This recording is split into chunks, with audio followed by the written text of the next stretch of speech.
दोस्तों, आज की वीडियो में हम बात करने वाले हैं मेघनाद वध के बारे में। तो चलिए वीडियो को शुरू करते हैं। मेघनाद वध।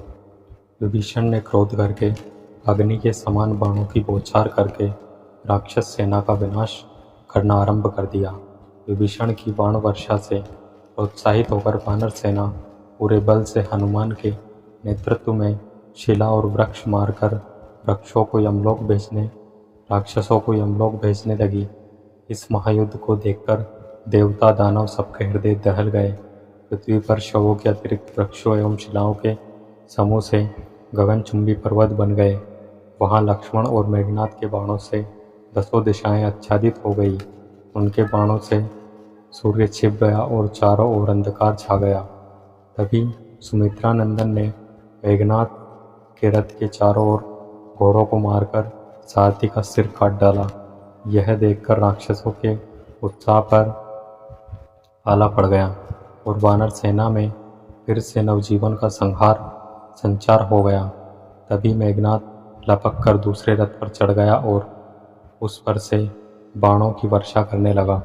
मेघनाद ने जब दूसरे रथ पर चढ़कर युद्ध करना आरंभ किया तो विभीषण को बहुत क्रोध आया। उसने पूरे वेग से गदा का वार करके उसके रथ को चूर चूर कर दिया और सारथी को मार डाला। अपने चाचा द्वारा किए गए इस विनाशकारी आक्रमण से मेघनाद जल भुन गया और उसने एक साथ 10 बाण विभीषण को मारने के लिए छोड़े।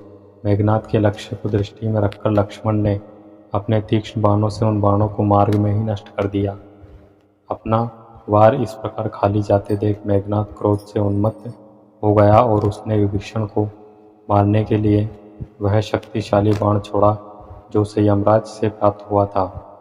वह एक अद्भुत बाण था जिसे इंद्र आदि देवता भी नहीं काट सकते थे और जिसके वार को तीनों लोकों में भी कोई सहन नहीं कर सकता था। इस यम बाण को अपनी ओर आता देख लक्ष्मण ने भी वह अप्रमेय शक्ति वाला बाण निकाला जो उन्हें कुबेर ने दिया था। उन बाणों के छूटने से संपूर्ण आकाश प्रकाश में जगमगा गया। वे दोनों एक दूसरे से टकराते जिससे भयानक अग्नि उत्पन्न हुई और दोनों बाण जलकर भस्म हो गए। अपने बाण को व्यर्थ जाता देख लक्ष्मण ने मेघनाद पर वरुणास्त्र छोड़ा। उस प्रलयंकारी अस्त्र का निवारण करने के लिए इंद्रजीत ने अग्नेय बाण छोड़ा। इसके परिणाम स्वरूप लक्ष्मण का वरुणास्त्र निरस्त होकर पृथ्वी पर गिर पड़ा। लगभग उसी समय मेघनाद ने लक्ष्मण के प्राण लेने के लिए असुरास्त्र नामक बाण छोड़ा। उसके छूटते ही संपूर्ण वातावरण में अंधकार छा गया और कुछ भी देखना संभव नहीं रह गया। अपने इस सफलता पर मेघनाद ने बड़े जोर की गर्जना की, किंतु दूसरे ही क्षण लक्ष्मण ने सूर्यास्त्र छोड़कर उस अंधकार को दूर कर दिया और जिससे पृथ्वी आकाश एवं सभी दिशाएं पूर्वत चमकने लगी। उसी के साथ उन्होंने एक अद्वितीय बाण प्रत्यंचा पर चढ़ाते हुए यह कहकर, यदि रघुवंशी मणि महात्मा राम परम सत्यवादी धर्मपरायण तथा दृढ़ वृत्ति है तो हे बाण तू शीघ्र जाकर दुष्ट मेघनाद को यमलोक पहुंचा। वेद मंत्रों का उच्चारण करते हुए उन्होंने वह बाण छोड़ दिया और तीनों लोगों को क्षय करने की सामर्थ्य वाला वह अजय बाण संपूर्ण वातावरण को प्रकाशित करता हुआ मेघनाद को लगा और उसका मस्तक उखड़कर आकाश में बहुत दूर तक ले गया। मेघनाद का मस्तक विहीन धड़ बड़े जोर का धमाका करता हुआ पृथ्वी पर गिर पड़ा। इंद्र को भी समरभूमि में पराजित करने वाले संपूर्ण देवताओं एवं अन्य दानवों को अपने नाम से ही भयभीत करने वाले इस परम पराक्रमी मेघनाद का सुमित्रा नंदन के हाथों वध होता देख वानर सेना के आनंद की सीमा न रही। वे बड़े जोर से हर्ष ध्वनि और सिंह गर्जना करते हुए राक्षसों को चुन चुन कर मारने लगे। लंका के महत्वपूर्ण स्तंभ तथा राक्षस कुल के परम तेजस्वी युवराज को इस प्रकार मरते देख राक्षस सेना का मनोबल टूट गया।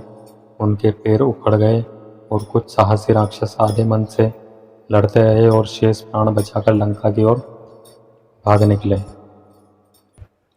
वानर सेना उस समय विजयोन्माद से ग्रस्त हो रही थी, उसने भागते हुए राक्षसों को भी ना छोड़ा और उन पर निरंतर पत्थरों से आक्रमण करते रहे, जो उनकी पकड़ में आ गए। उन्हें नाखूनों और दांतों से चीर डाला। एक और राक्षस हाहाकार करते हुए भागे जा रहे थे, तो दूसरी ओर ऋषि एवं वानर राम लक्ष्मण की जय जयकार करते हुए उन्हें खदेड़ रहे थे। देवताओं एवं ऋषि मुनियों के भयंकर शत्रु के मर जाने पर सब लोग प्रसन्न हो हर्षनाद कर रहे थे। तो दोस्तों, ये वीडियो थी संपूर्ण रामायण के युद्धकांड भाग 17 मेघनाद वध। तो ये वीडियो आपको कैसी लगी हमें कमेंट करके ज़रूर बताएं, और वीडियो अच्छी लगी हो तो वीडियो को लाइक शेयर और ऐसी और वीडियोस के लिए बने रहे हमारे यूट्यूब चैनल के साथ। वीडियो में अंत तक बने रहने के लिए आप सबका धन्यवाद। जय श्री राम।